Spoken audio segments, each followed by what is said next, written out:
Ale Almeida falou fora que ele se aposentou com 48 anos, se não me engano, em um processo que durou 3 dias. Isso mesmo, uma aposentadoria relâmpago no apagar das luzes do governo Bolsonaro.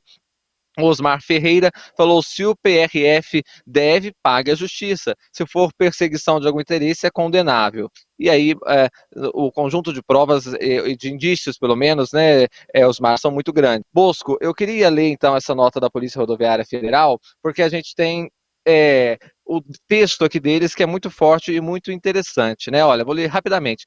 A Polícia Federal deflagrou nesta quarta-feira a Operação Constituição Cidadã, com o objetivo de esclarecer o suposto uso da máquina pública para interferir no processo eleitoral relativo ao segundo turno das eleições presidenciais de 2022. De acordo com as investigações, integrantes da Polícia Rodoviária Federal teriam direcionado os recursos humanos e materiais com o intuito de dificultar o trânsito de eleitores no dia 30 de outubro de 2022. Os crimes apurados teriam sido planejados desde o início de outubro daquele ano, sendo que no dia do segundo turno foi realizado patrulhamento ostensivo e direcionado à região nordeste do país. É a nota da Polícia Federal desmentindo o que o Silvinei Vasquez falou lá na CPI. E lembro que depois, vou falar e perguntar isso para o Bosco, tinha muita vontade de prender o Silvinei Vasquez na CPI, ninguém teve coragem, né, Bosco? Olha, policiais federais cumprem 10 mandados de busca e apreensão e um mandado de prisão preventiva expedidos pelo Supremo Tribunal Federal nos estados de Santa Catarina, Rio Grande do Sul,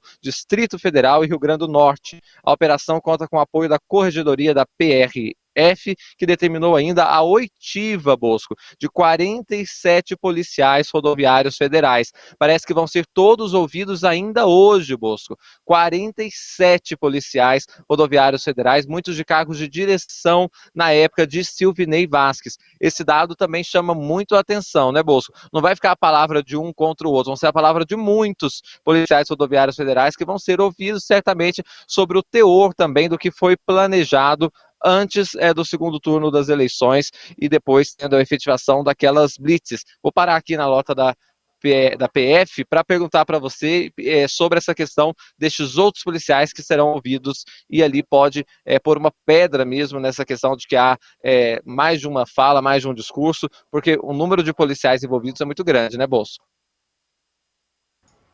Olha, só o número de envolvidos, Afonso, já mostra principalmente a contaminação da corporação, a contaminação ideológica e sua cooptação pelo governo Bolsonaro. Essa cooptação foi uma estratégia do governo Bolsonaro, não só em relação à Polícia Rodoviária Federal, mas em relação a todas as polícias, né? As polícias militares, inclusive a Polícia Federal, ele lutou, brigou, se expôs e se dispôs com o STF para trocar a Polícia Federal, trocar o comando da Polícia Federal, inclusive uma das razões pela saída do Sérgio Moro do governo. Foi o Bolsonaro querendo ter pessoas da Polícia Federal com quem ele falasse e pelas quais ele fosse informado de operações como essa, que prendeu o Silvinei, que são operações estritamente sigilosas, que nem o ministro da Justiça fica sabendo, e o presidente queria saber antecipadamente. Então você vê que nesse conjunto da PRF aí, quer dizer, melhor dizendo, a PRF, essa cooptação está no conjunto de uma estratégia maior, que foi a de contaminar as polícias, e você viu o que aconteceu em Brasília no 8 de janeiro. Quer dizer, aí voltamos ao Anderson Torres, ex-ministro da Justiça de Bolsonaro, torna-se secretário de Segurança Pública do DF e sai de férias no dia seguinte à sua posse. E deixa Brasília aqui à mercê dos vândalos que estavam acampados no QG do Exército, com a polícia militar ausente, omissa, sem qualquer planejamento, para uma coisa que já se pode dizer hoje, já tinha sido chamada a atenção, os alertas foram dados de diversas formas. Então você vê, a cooptação de polícia foi um elemento armado desse processo, conduzido pelo ex-presidente Bolsonaro. E a PRF agora, você vê, 47 vão ter que depor, são buscas e apreensões em diversas casas e órgãos da corporação, e a prisão do seu ex-diretor-geral, depois de uma sessão de mentiras na CPMI. E lembrando que este mesmo ex-diretor-geral, o Silvanei Vasquez, pode-se dizer sim, Afonso, que ele peitou o ministro Alexandre de Moraes, porque ele desobedeceu a ordem dele, depois se apresentou para dizer que tinha cumprido. Né? Você vê até onde vai a ousadia ou a determinação de corporações quando estimuladas por um presidente da República. Então, isso também pega, evidentemente, o ex-presidente Bolsonaro, cuja situação vai a cada dia ficando mais grave, vai sendo reduzida a sua margem de naturalização de episódios, como ele costuma fazer. Né? Agora mesmo fez com a questão da cotação do relógio Rolex pelo seu ex-ajudante de ordens, Mauro Cid, dizendo que não vê nenhum mal e nenhuma gravidade em ele cotar um relógio de milhões de reais que foi presenteado ao país, não é? E que estava de posse do ex-presidente da República. Então, essa margem de naturalizar esses episódios, ela vai diminuindo para o ex-presidente, né?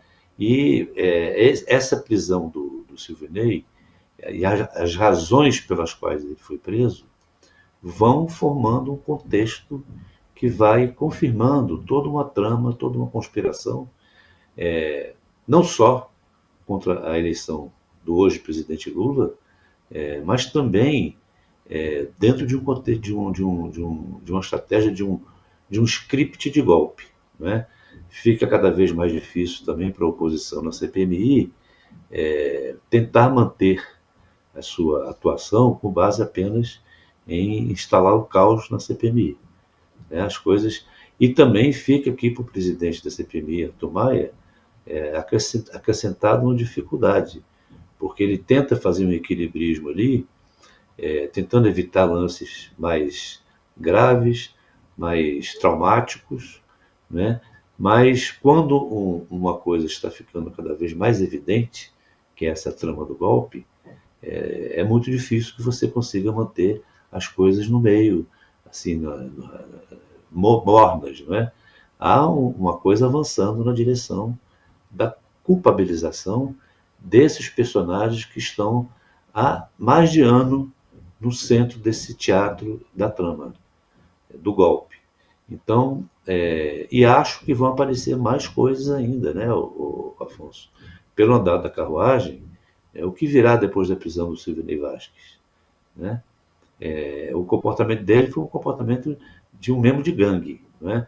Você veja que a participação, como você disse, do nosso ouvinte, do nosso espectador, ela é muito importante, porque o Ale Almeida levantou aí isso que, nesse monte de informações que a gente lida diariamente, tinha escapado a gente, né? O cara se aposentou aos 48 anos de idade, em 3 dias, como uma forma de sair de cena e sair bem aposentado, bem remunerado, e foi-se embora. Né? É uma importante lembrança. Importante lembrança, que pensou que ia sair incólume disso, né, Bosco? Não está saindo.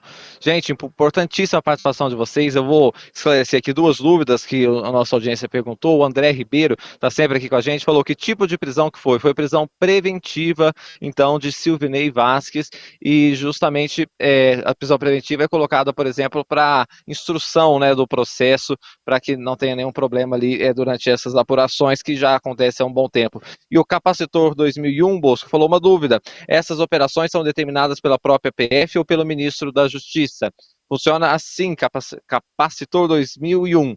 A Polícia Federal, ela preside esse inquérito, né? Ela está à frente ali das apurações, mas quem determina ou não, a Polícia Federal ela faz o pedido para que seja preso, para que seja feito buscas e apreensões, e isso vai ao relator do caso na Justiça. No caso, o Supremo Tribunal Federal, o ministro Alexandre de Moraes. O ministro vê as alegações da Polícia Federal e concorda ou não, determina ou não que a medida pedida pela PF seja cumprida. Não tem nenhuma relação com o Ministério da Justiça.